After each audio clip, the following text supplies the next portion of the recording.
नमस्कार साथियों, BPSC solution पर आप सभी का स्वागत है। आज हम लोग इस वीडियो में आधुनिक बिहार का इतिहास देखने वाले हैं और इस एक ही वीडियो में जो है हम लोग पूरा आधुनिक बिहार का इतिहास देख लेंगे। तो चलिए शुरू करते हैं। बिहार में यूरोपीय व्यापारी। पुर्तगाली बिहार में व्यापार हेतु आने वाले पहले व्यापारी थे। उनका व्यापारिक केंद्र हुगली था, जहाँ से वे नाव द्वारा पटना आते जाते थे। उस समय बिहार सोरा के उत्पादन हेतु प्रसिद्ध था। इसी सोरा के उत्पादन ने औपनिवेशिक शक्तियों को बिहार में आकर्षित किया था। अंग्रेज़ों ने 1620 ईस्वी में पटना में अपनी फैक्ट्री स्थापित की। प्रारंभ में अंग्रेज़ों की रुचि सूती वस्त्र, अनाज और सोरे की प्राप्ति मात्र थी। तत्पश्चात अंग्रेज नील के उत्पादन की ओर आकर्षित हुए। 1632 में पटना में डच फैक्ट्री की स्थापना हुई। बिहार के सूबेदार शाइस्ता खां द्वारा व्यापार पर कर लगा दिए जाने के कारण ब्रिटिश फैक्ट्री का प्रमुख जॉब चरनाक ने हुगली शहर को लूट लिया। 1717 ईस्वी में दोनों पक्षों में समझौता हो जाने के कारण फर्रुखसियार ने अंग्रेज़ों को बिहार एवं बंगाल में व्यापार करने की पुनः स्वतंत्रता प्रदान कर दी। फ्रांसीसी यात्री टैवर्नियर ने अपने यात्रा वृत्तांत में पटना को दूसरा सबसे बड़ा नगर बताया। एक अन्य यात्री मैनरिक ने तत्कालीन पटना की जनसंख्या लगभग 2 लाख बताई है। तो यहाँ से जो इम्पोर्टेंट फैक्ट्स निकल के आ रहे हैं, आप लोग उसको ज़रूर लिख लीजिएगा। अंग्रेज व्यापारी जॉन मार्शल तथा पीटर मुंडी का पटना आगमन हुआ तथा वे 1630-34 के मध्य तक बिहार में रहे। प्लासी के युद्ध के पश्चात अंग्रेज़ों ने मीर जाफर को बंगाल का नवाब बना दिया। इसी दौरान मीर जाफर लॉर्ड क्लाइव के साथ पटना आया तथा क्लाइव ने मीरन को बिहार का उप नवाब नियुक्त किया। तत्कालीन मुगल शहजादा अली गौहर अथवा शाह आलम द्वितीय ने बिहार के क्षेत्र में मुगल सत्ता को पुनर्स्थापित करने का प्रयास किया। जिस प्रकार वर्तमान में बिहार राज्य प्राकृतिक आपदाओं का सामना करता है, ऐसी परिस्थितियां पहले भी विद्यमान थी। 1783 ईस्वी में बिहार में पड़े भीषण अकाल का सामना करने हेतु अनाज के भंडारण के लिए पटना में गोलघर का निर्माण करवाया गया। अंग्रेज़ों ने अपने हितों की पूर्ति हेतु मीर जाफर को बंगाल का नवाब बनाया, परंतु अपनी अपेक्षाओं पर खरा न उतरने के कारण उन्होंने मीर जाफर को नवाब के पद से हटाकर मीर कासिम को बंगाल का नवाब बना दिया।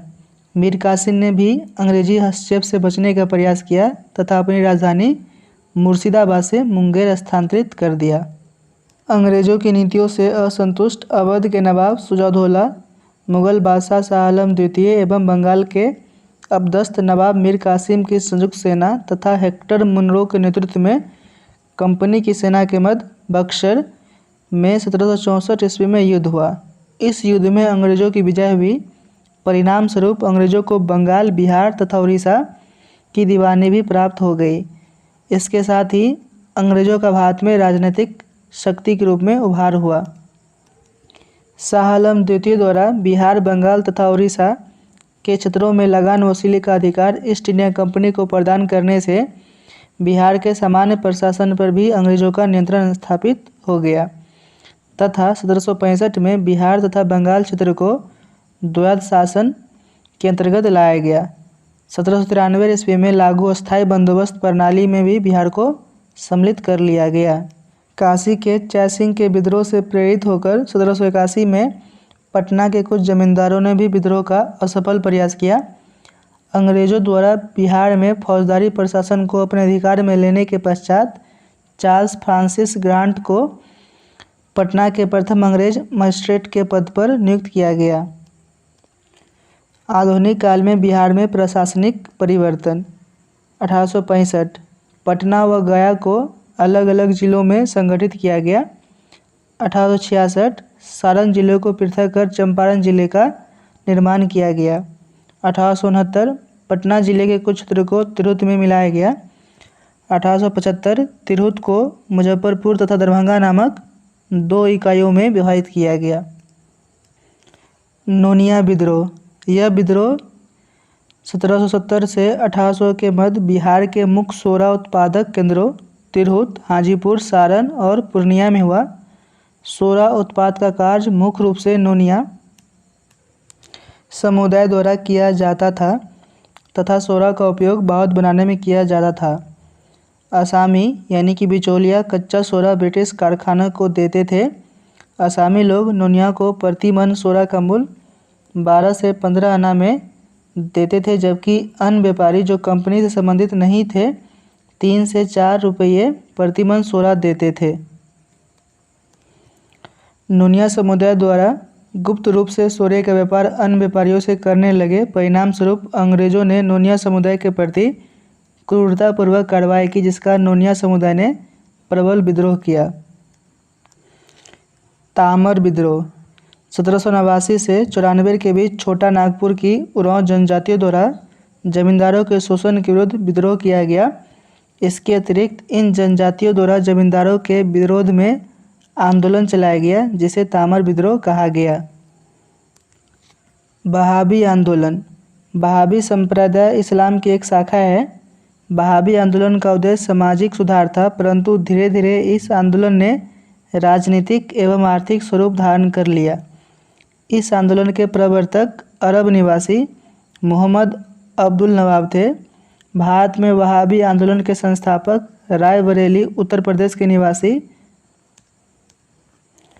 सैयद अहमद बरेलवी थे। भारत में इस आंदोलन का प्रमुख केंद्र पटना था।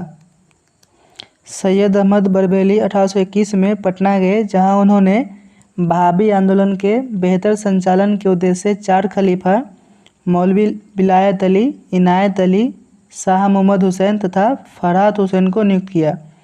बरेलवी ने शाह मोहम्मद हुसैन को पटना में अपना प्रमुख प्रतिनिधि नियुक्त किया था।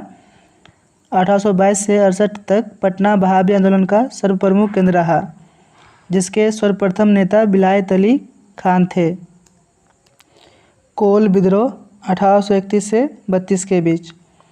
छोटा नागपुर क्षेत्र में मुंडा, उरांव, हो, महाली आदि जनजातियां निवास करती है। इन्हें मैदानी लोग कोल कहते हैं।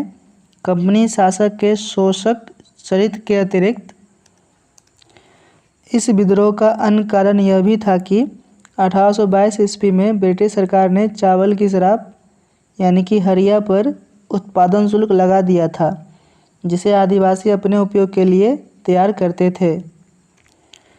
1831 में बुद्धो भगत के नेतृत्व में इन्होंने भीषण संघर्ष किया। इस संघर्ष में बुद्धो भगत सहित हजारों विद्रोही मारे गए। बुद्धो भगत की मृत्यु के बाद गंगा नारायण ने 1832 में इसका नेतृत्व किया। यह विद्रोह रुक रुक कर 1848 तक चलता रहा। तत्पश्चात इस विद्रोह का दमन कर दिया गया। संथाल विद्रोह 1855 से 56 के बीच। संथाल जनजाति के लोगों ने कंपनी सरकार के अमानवीय कानूनों, पुलिस, ठेकेदारों तथा दिकुओं यानी कि बाहरी लोगों के विरुद्ध विद्रोह कर दिया। भागलपुर से राजमहल तक संथाल बसावट क्षेत्र को दामन को नाम दिया गया था। संथाल विद्रोह में सिद्धू, कान्हू, चांद तथा भैरव ने महत्वपूर्ण भूमिका निभाई। ब्रिटिश सरकार द्वारा बलपूर्वक इस आंदोलन का दमन कर दिया गया। पुलिस द्वारा गोली मारकर चांद और भैरव की हत्या कर दी गई तथा सिद्धू और कान्हू को फांसी दे दी गई। लोटा विद्रोह। यह विद्रोह 1856 ईस्वी में कैदियों द्वारा मुजफ्फरपुर जेल में किया गया था। इसका प्रमुख कारण कैदियों को पहले जेल के अंदर पीतल का लोटा दिया जाता था, परंतु बाद में सरकार ने इसके स्थान पर मिट्टी का लोटा दिए जाने की घोषणा की, जिसके कारण कैदियों ने विद्रोह कर दिया। 1857 की क्रांति तथा बिहार। भारत में अंग्रेजों के विरुद्ध सबसे सशक्त जन आंदोलन 1857 का आंदोलन रहा। इस क्रांति में बिहार की महत्वपूर्ण भूमिका रही है। 12 जून 1857 को तत्कालीन बिहार के देवघर जिले के रोहिणी ग्राम में सेना की 32वीं रेजिमेंट ने विद्रोह कर दिया। 32वीं रेजिमेंट में कार्यरत सैनिकों ने मेजर नॉर्मन लेस्ली तथा सहायक सार्जेंट डॉक्टर ग्रांट की हत्या कर दी। 16 जून 1857 को 3 सैनिकों को फांसी दे दी गई तथा 32वीं रेजिमेंट के कार्यालय को रोहिणी से भागलपुर स्थानांतरित कर दिया गया। इस घटना के समय पटना के कमिश्नर विलियम थे तथा दानापुर स्थित सैनिक मुख्यालय मेजर जनरल लॉयड के नियंत्रण में था। पटना सिटी के विरोध का नेतृत्व एक स्थानीय पुस्तक विक्रेता पीर अली ने किया था। पीर अली ने अंग्रेज अधिकारी डॉक्टर आर लॉयल एवं उसके सहयोगी सैनिकों की हत्या कर दी। पटना के कमिश्नर टेलर ने इस विद्रोह का दमन कर दिया। पीर अली सहित 16 विद्रोहियों को गिरफ्तार कर फांसी दे दी गई। दानापुर सैनिक मुख्यालय के सैनिकों ने जुलाई 1857 में कंपनी के विरुद्ध विद्रोह कर दिया। ये सैनिक जगदीशपुर तक पहुंच गए तथा वहां के जमींदार कुंवर सिंह से विद्रोह का नेतृत्व करने का आग्रह किया। परिणाम स्वरूप अंग्रेजों से असंतुष्ट कुंवर सिंह ने विद्रोह का नेतृत्व अपने हाथों में ले लिया। इस विरोध में कुंवर सिंह के छोटे भाई अमर सिंह ने भी महत्वपूर्ण भूमिका निभाई। कुंवर सिंह ने जगदीशपुर किले में बंदूकों एवं गोला बारूद बनाने का कारखाना स्थापित किया।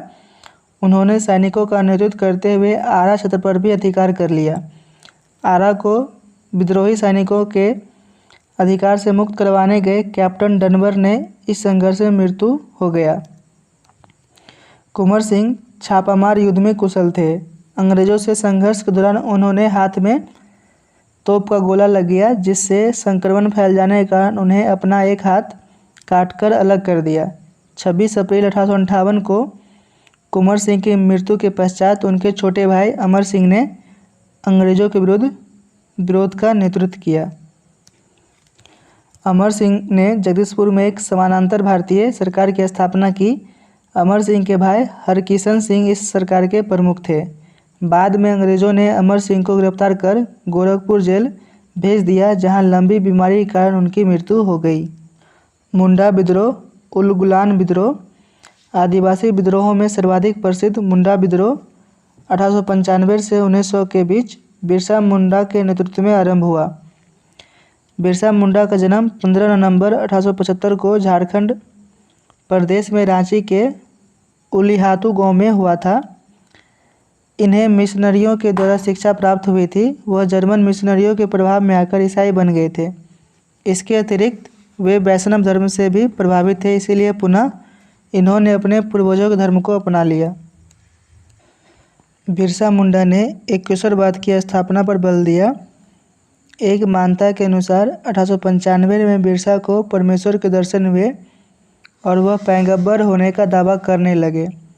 उनका मानना था कि उनके पास निरोग करने की चमत्कारी शक्ति है। मुंडा जनजाति में प्रचलित सामूहिक खेती की परंपरा पर जमींदारों, ठेकेदारों, बनियों एवं महाजनों ने अंग्रेजों के संरक्षण में आक्रमण करना आरंभ कर दिया, जिसके विरोध में 1899 में मुंडाओं ने विद्रोह कर दिया।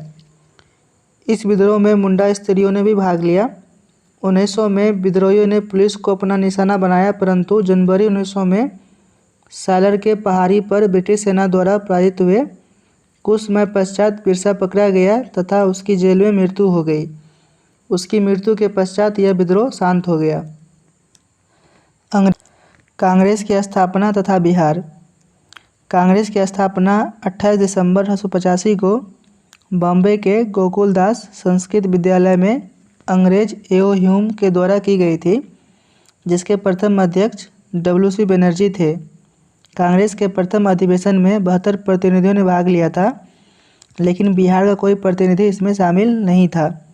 अंग्रेज के दूसरे अधिवेशन में बिहार के 31 प्रतिनिधियों ने भाग लिया, जबकि तृतीय अधिवेशन में बिहार के मात्र 2 प्रतिनिधियों ने भाग लिया।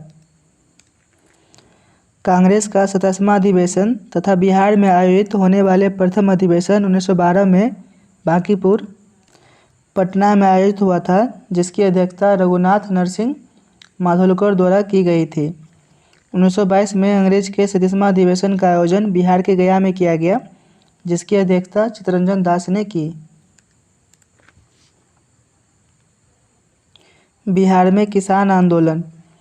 भारतीय राष्ट्रीय आंदोलन में बिहार के कृषकों ने भी महत्वपूर्ण भूमिका निभाई थी। 19वीं सदी के उत्तरार्ध में बृहद पैमाने पर बंगाल के बागान मालिकों ने बिहार के किसानों का शोषण किया, जिसके फलस्वरूप किसानों ने 1866-67 में पंडोल में विद्रोह किया।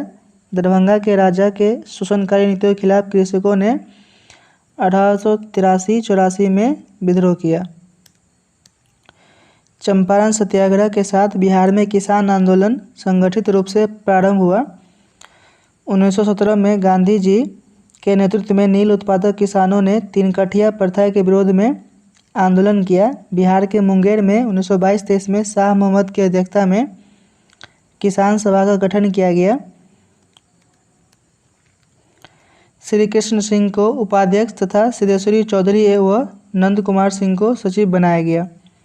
भूमिहार किसानों को संगठित करने के उद्देश्य से स्वामी सहजानंद सरस्वती ने बिहटा में एक आश्रम की स्थापना की।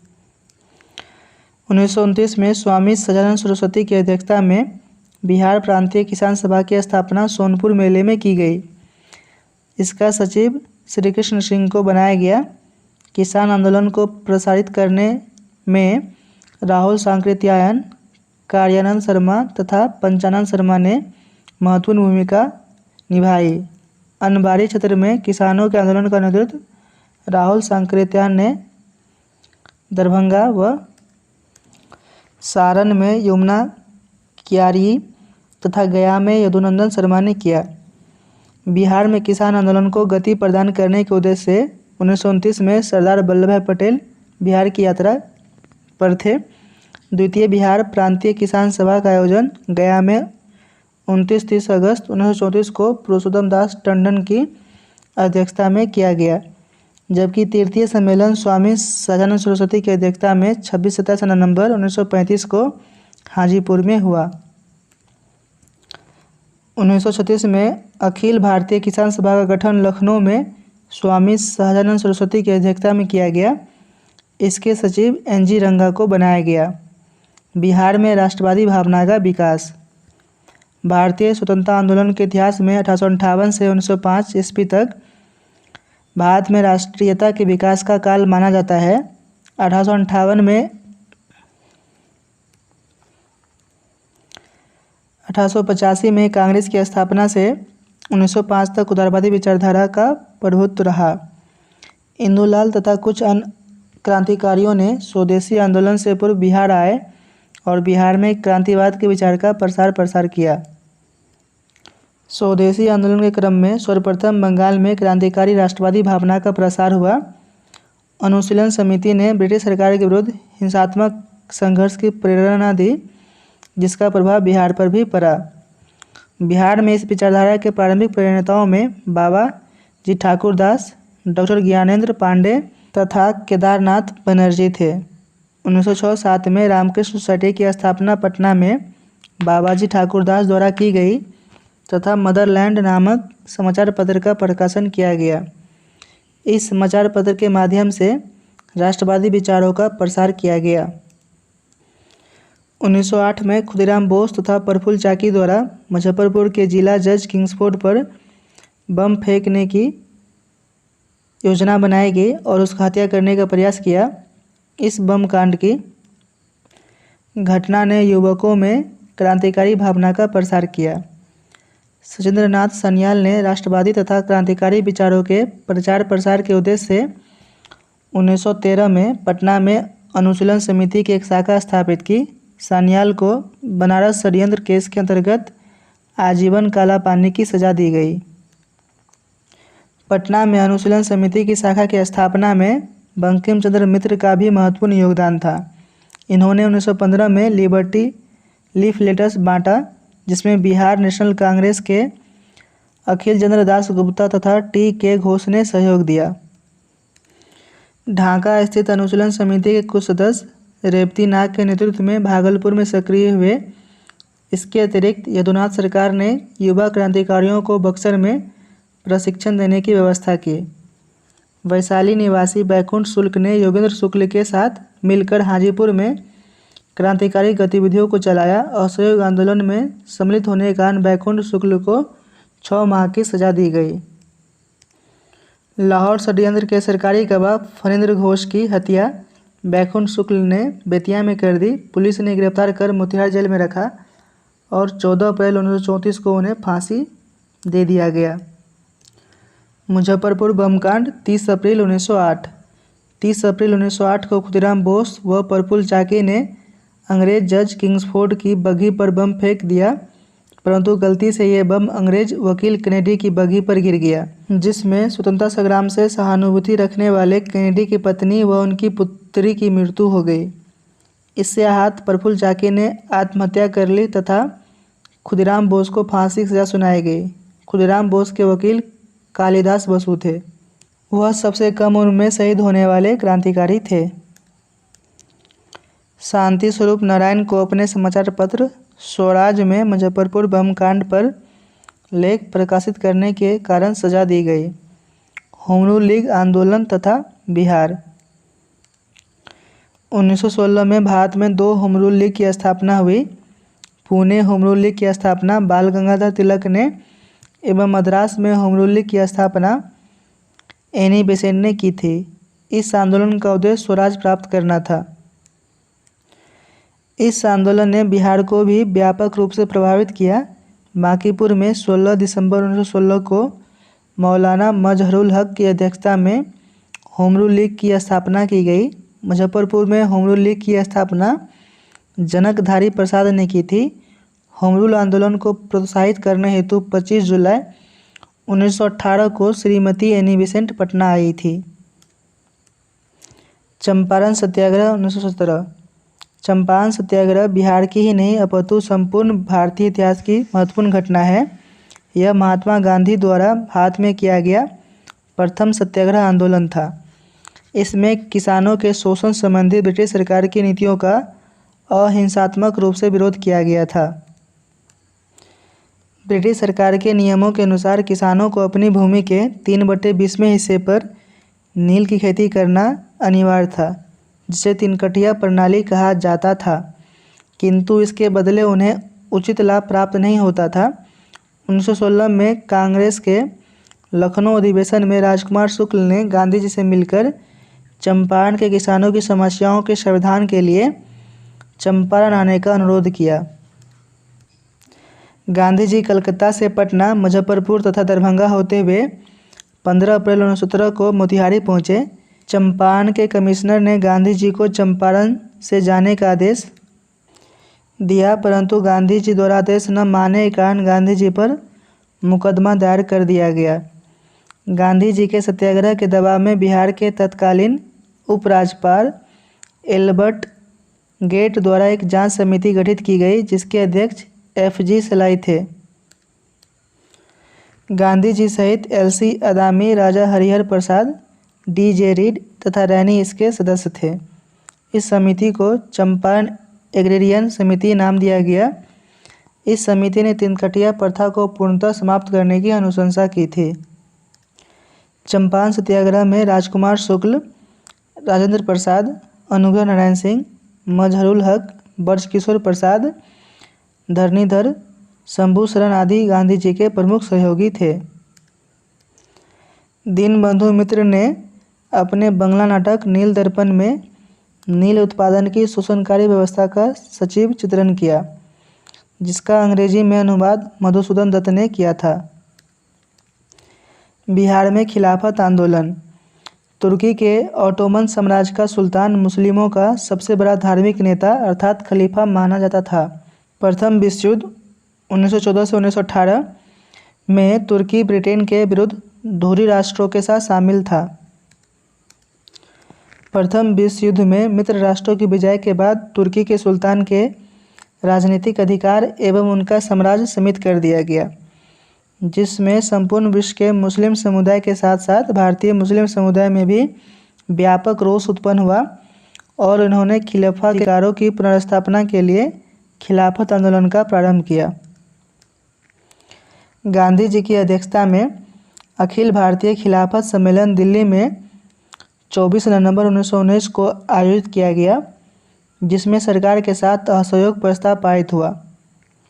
30 नवंबर को पटना में आयोजित एक सभा में हसन इमाम ने शांति समारोह के बहिष्कार का बयान दिया। बिहार में खिलाफत आंदोलन के नेताओं के आग्रह पर मौलाना शौकत अली पटना आए तथा 24-25 अप्रैल को पटना में खिलाफत आंदोलन की सफलता के लिए सभा का आयोजन किया, जिसमें असहयोग का कार्यक्रम प्रस्तुत किया गया। इस सभा में राजेंद्र प्रसाद, ब्रजकिशोर प्रसाद, धरणीधर प्रसाद, मजहरुल हक, शाह मोहम्मद ने भाग लिया था। इस सभा का हसन इमाम तथा सिन्हा ने विरोध किया। इस आंदोलन का नेतृत्व अली बंधु के नाम से प्रसिद्ध मोहम्मद अली जौहर तथा मौलाना शौकत अली ने किया था। भारतीय राष्ट्रीय कांग्रेस के नेता गांधी जी तथा अब्दुल कलाम आज़ाद ने भी इस आंदोलन को व्यापक समर्थन दिया। बिहार में भी इस आंदोलन की तीव्र प्रतिक्रिया हुई।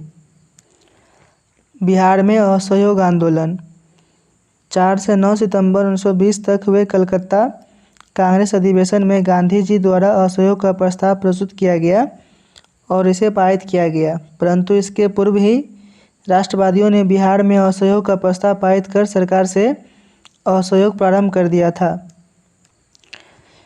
बिहार के बैरिस्टर हसन इमाम की अध्यक्षता में कांग्रेस का विशेष अधिवेशन मुंबई में आयोजित किया गया, जिसमें सरकारी सुधारों की आलोचना की गई। इस आंदोलन के समर्थन में 6 अप्रैल 1919 को बिहार में हड़ताल की गई। बिहार के डॉक्टर राजेंद्र प्रसाद, ब्रजकिशोर प्रसाद, मजहरुल हक, गोरख प्रसाद, धरणीधर प्रसाद आदि नेताओं ने परिषद के चुनावों से अपनी उम्मीदवारी वापस ले ली। राजेंद्र प्रसाद की अध्यक्षता में भागलपुर में बिहार प्रांतीय सम्मेलन का 12वां अधिवेशन आयोजित हुआ, जिसमें असहयोग आंदोलन का समर्थन किया गया। बिहार से असहयोग आंदोलन के नेता शाह मोहम्मद जुबैर मुंगेर से, गुलाम इमाम पटना, गोरख प्रसाद मोतिहारी। महात्मा गांधी ने 6 फरवरी 1921 को बिहार में राष्ट्रीय महाविद्यालय तथा बिहार विद्यापीठ का उद्घाटन किया। असहयोग आंदोलन के दौरान ब्रिटेन के राजकुमार प्रिंस ऑफ वेल्स का पटना आगमन 22 दिसंबर 1921 को हुआ, जिसके विरोध में पूरे शहर में हड़ताल रखी गई। मौलाना मजहरुल हक ने पटना के सदाकत आश्रम से दी मदरलैंड नामक अखबार का प्रकाशन प्रारंभ किया। बिहार में फरवरी 1923 में स्वराज दल का गठन हुआ, जिसके अध्यक्ष नारायण प्रसाद थे तथा श्री कृष्ण सिंह इसके अन्य प्रमुख नेता थे।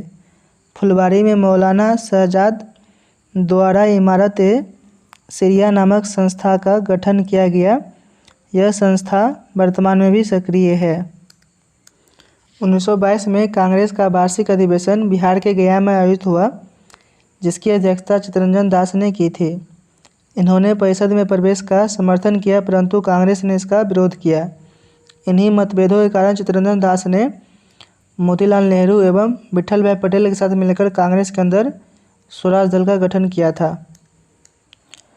असहयोग आंदोलन के दौरान ही बिहार के शाहाबाद में नशाबंदी आंदोलन प्रारंभ हुआ था तथा लोगों से नशा छोड़ने की अपील की गई।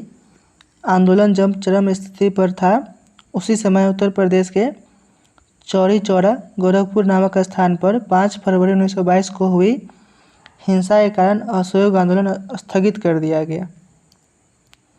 साइमन कमीशन एवं बिहार। भारत में मॉन्टेगू चेम्सफोर्ड अधिनियम की प्रगति की जांच करने के उद्देश्य से ब्रिटेन की संसद तथा वाइसरॉय लॉर्ड इरविन ने सर जॉन साइमन की अध्यक्षता में एक 7 सदस्यों वाले कमीशन का गठन किया। वर्ष 1928 में भारत आया। साइमन कमीशन के सभी सदस्य अंग्रेज थे, इसीलिए भारत में इस आयोग का व्यापक एवं तीव्र विरोध किया गया। बिहार से सर अली इमाम के नेतृत्व में एक सर्वदलीय सम्मेलन का आयोजन किया गया, जिसमें साइमन कमीशन के बहिष्कार के लिए नौजवानों को संगठित और विरोध प्रदर्शन करने की योजना बनाई गई। 12 दिसंबर 1928 को आयोग के सदस्य पटना पहुंचे। यहाँ भी उन्हें प्रबल विरोध का सामना करना पड़ा, परंतु साम्राज्यवाद समर्थक लोगों द्वारा साइमन कमीशन का स्वागत किया गया। आयोग के सदस्य महाराजा डूमराव का आतिथ्य स्वीकार कर डूमराव गए, परंतु यहाँ भी राष्ट्रवादियों के द्वारा इनका व्यापक विरोध किया गया। साइमन कमीशन के विरोध में पटना में प्रभात फेरी के दौरान उठो जवानों सवेरा हुआ, साइमन भगाने का बेरा हुआ के गीत गाए गए। सविनय अवज्ञा आंदोलन एवं बिहार।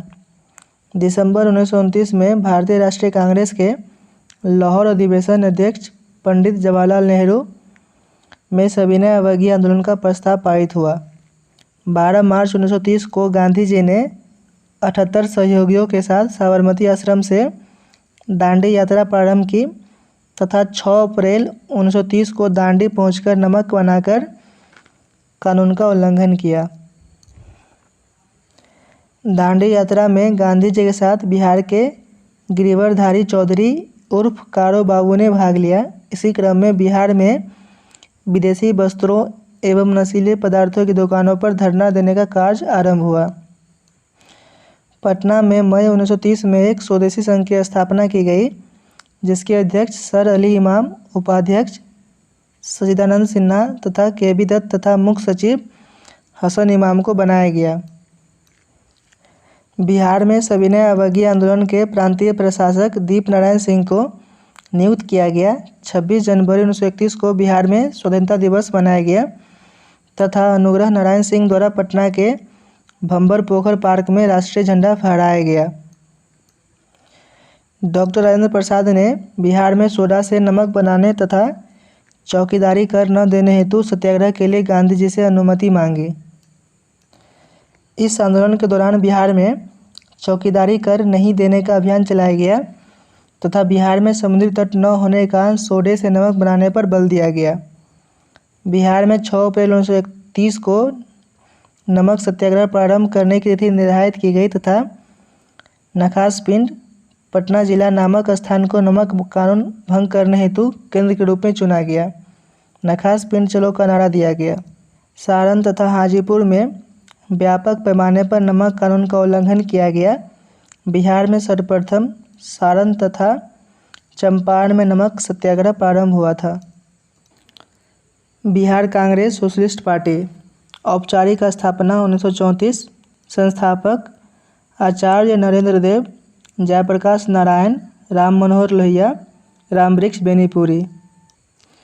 अध्यक्ष आचार्य नरेंद्र देव, सचिव जयप्रकाश नारायण। और पार्टी 1948 में भंग हो गया। व्यक्तिगत सत्याग्रह 1940 में बिहार के रामगढ़ नामक स्थान पर भारतीय राष्ट्रीय कांग्रेस का 53वां अधिवेशन हुआ था।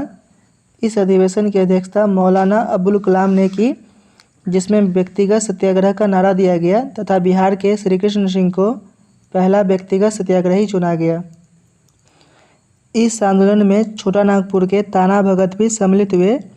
27 नवंबर 1940 को गया में श्री कृष्ण सिंह को गिरफ्तार कर लिया गया, जिसके परिणाम स्वरूप व्यापक स्तर पर विरोध हुआ। दूसरे सत्याग्रही अनुग्रह नारायण सिंह बने, जिन्होंने पटना में गिरफ्तार किया गया। कुछ महिलाएं भी व्यक्तिगत सत्याग्रह में गिरफ्तार हुई थी। भारत छोड़ो आंदोलन तथा बिहार की भूमिका 1942 के भारत छोड़ो आंदोलन में बिहार की महत्वपूर्ण भूमिका रही। कांग्रेस ने 8 अगस्त 1942 को भारत छोड़ो आंदोलन के प्रस्ताव को स्वीकार कर लिया गया। परिणाम स्वरूप ब्रिटिश सरकार द्वारा ऑपरेशन जीरो आवर के अंतर्गत महत्वपूर्ण नेताओं के साथ 9 अगस्त को गांधी जी को गिरफ्तार कर लिया गया। गांधी जी इस आंदोलन में करो या मरो का नारा दिया। 31 जुलाई 1942 को डॉक्टर राजेंद्र प्रसाद ने बिहार प्रदेश कांग्रेस कमेटी की एक विशेष बैठक बुलाकर भावी संघर्ष का आह्वान किया। छात्रों द्वारा अंजुमन इस्लामिया हॉल में आयोजित सभा में कांग्रेस के समर्थन का प्रस्ताव पारित किया गया। 9 अगस्त 1942 को बिहार में राजेंद्र प्रसाद पटना के जिलाधिकारी WG आर्चर द्वारा गिरफ्तार कर लिए गए तथा बांकुपुर जेल भेज दिया गया। उनके साथ साथ मथुरा बाबू, अनुग्रह बाबू, श्री कृष्ण सिंह जैसे बड़े बड़े नेताओं को भी गिरफ्तार कर लिया गया। महाधिवक्ता श्री बलदेव सहाय ने सरकार की दमनकारी नीतियों के विरोध में अपना पद से इस्तीफा दे दिया। पटना सचिवालय गोलीकांड 11 अगस्त 1942 को पटना तथा आसपास के राष्ट्रवादी युवकों द्वारा सचिवालय भवन के सामने बिहार विधानसभा की इमारत पर राष्ट्रीय ध्वज फहराने का प्रयास किया गया, परंतु पटना के कलेक्टर WG आर्चर ने इन छात्रों पर गोली चलाने का आदेश दे दिया। इस गोलीकांड में 7 छात्रों की मृत्यु हो गई तथा अनेक छात्र घायल हुए। भारत छोड़ो आंदोलन में जयप्रकाश नारायण ने महत्वपूर्ण भूमिका निभाई। उन्होंने वर्तमान झारखंड की हजारीबाग जेल से फरार होकर नेपाल के राजबिलास जंगल में आज़ाद दस्ते का गठन किया। इस दस्ते का उद्देश्य ब्रिटिश साम्राज्य की समाप्ति हेतु छापामार युद्ध तथा तोड़फोड़ के माध्यम से ब्रिटिश संपत्ति को नुकसान पहुंचाना था। इस दस्ते में शामिल युवकों ने सरदार नित्यानंद सिंह द्वारा प्रशिक्षण दिया गया। पटना सचिवालय गोलीकांड के शहीद उमाकांत प्रसाद सिन्हा, नरेंद्रपुर सारण, सतीश कुमार झा, खरहरा भागलपुर, जगपति कुमार औरंगाबाद, रामानंद सिंह पटना, देवीपद चौधरी सिलहट जमालपुर, राम गोविंद सिंह पटना, राजेंद्र सिंह सारण। आज़ाद दस्ता से प्रेरित होकर बिहार के भागलपुर तथा पूर्णिया में ऐसे कई संगठनों की स्थापना की गई। नेपाल सरकार द्वारा जयप्रकाश नारायण, राम मनोहर लोहिया तथा अन्य क्रांतिकारियों की गिरफ्तारी के कारण 1943 के अंत तक यह आंदोलन शिथिल पड़ गया। जयप्रकाश नारायण इस काल में भूमिगत रहकर इस आंदोलन में सक्रिय भूमिका निर्वहन किया। भारत छोड़ो आंदोलन में गांधी जी के आह्वान पर बिहार की महिलाओं ने भी बढ़ चढ़कर ब्रिटिश विरोध में अपना योगदान किया। कदम कुआं पटना में महिला चरखा क्लब से जुड़ी महिलाओं ने जुलूस निकालकर सभाओं का आयोजन किया, जिसकी अध्यक्षता श्रीमती भगवती देवी राजेंद्र प्रसाद की बहन ने की। सरकारी दमनात्मक नीतियों के विरोध की आग संपूर्ण बिहार में फैल गई। भारत में ब्रिटिश शासन का विरोध करने हेतु एक ध्रुव दल की स्थापना की गई, जिसके प्रमुख जयप्रकाश नारायण थे। फूलेना प्रसाद श्रीवास्तव सिवान थाना पर झंडा फहराने के दौरान पुलिस की गोलियों के शिकार हुए। कुलानंद तथा कर्पूरी ठाकुर द्वारा क्रमशः दरभंगा तथा सिंहबाड़ा में संचार व्यवस्था में व्यवधान उत्पन्न किया गया। गया, दरभंगा, हाजीपुर, मुजफ्फरपुर तथा सीतामढ़ी, चंपारण में क्रांतिकारियों ने सरकारी गठित कर ली। तिरहुत प्रमंडल में जनता का 2 महीने तक शासन रहा। भारत छोड़ो आंदोलन में शामिल बिहार की महिलाएं श्रीमती भगवती देवी पटना, शांति देवी छपरा, सुनीति देवी वैशाली, राधिका देवी वैशाली, श्रीमती माया देवी भागलपुर, भवानी मल्होत्रा मुजफ्फरपुर, रामस्वरूप देवी भागलपुर, अकली देवी शाहाबाद, धतुरी देवी मुंगेर, हुंकेरी देवी, रूपवंतिया देवी मुंगेर।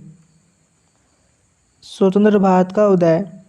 भारत की स्वतंत्रता हेतु भारतीय नेताओं से बात करने के लिए 24 मार्च 1946 को ब्रिटिश मंत्रिमंडल का 3 सदस्यीय दल भारत आया, जिसे कैबिनेट मिशन कहा गया।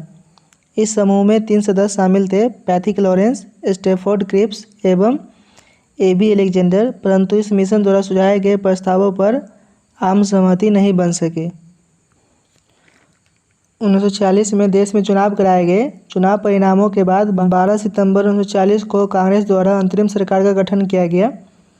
इसी समय भारतीय संविधान के निर्माण हेतु संविधान सभा का गठन किया गया तथा 9 सितंबर 1940 को डॉक्टर सच्चिदानंद सिन्हा को संविधान सभा के प्रथम अधिवेशन का अस्थायी अध्यक्ष चुन लिया गया।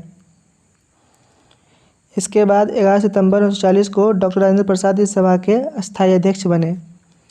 15 अगस्त 1940 को भारत के स्वतंत्र होने के पश्चात श्री जयराम दास दौलतराम बिहार के प्रथम राज्यपाल तथा श्री कृष्ण सिंह बिहार के प्रथम मुख्यमंत्री के रूप में शपथ ली। 26 जनवरी 1950 से भारतीय संविधान लागू होने के साथ ही बिहार भारत की संघीय व्यवस्था के अनुरूप एक राज्य के रूप में परिवर्तित हो गया। बिहार राज्य का गठन। बिहार भारत का एक महत्वपूर्ण राज्य है।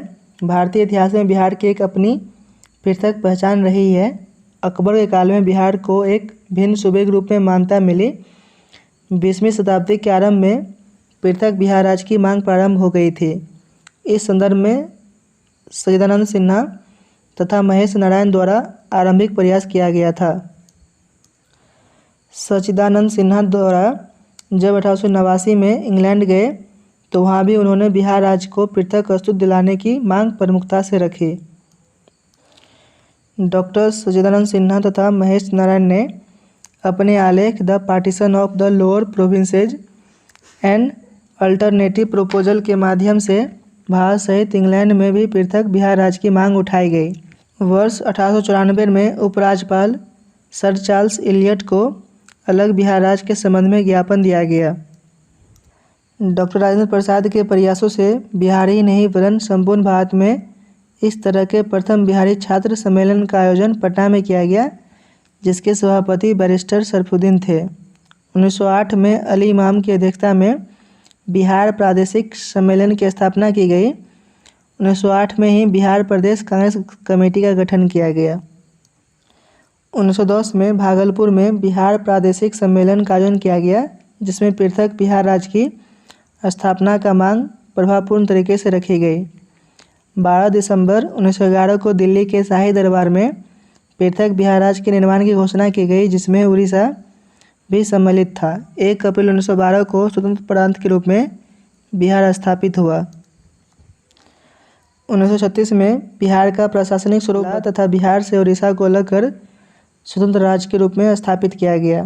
15 नवंबर 2000 को एक बार फिर से बिहार का विभाजन हुआ तथा एक नए राज्य के रूप में झारखंड का निर्माण हुआ।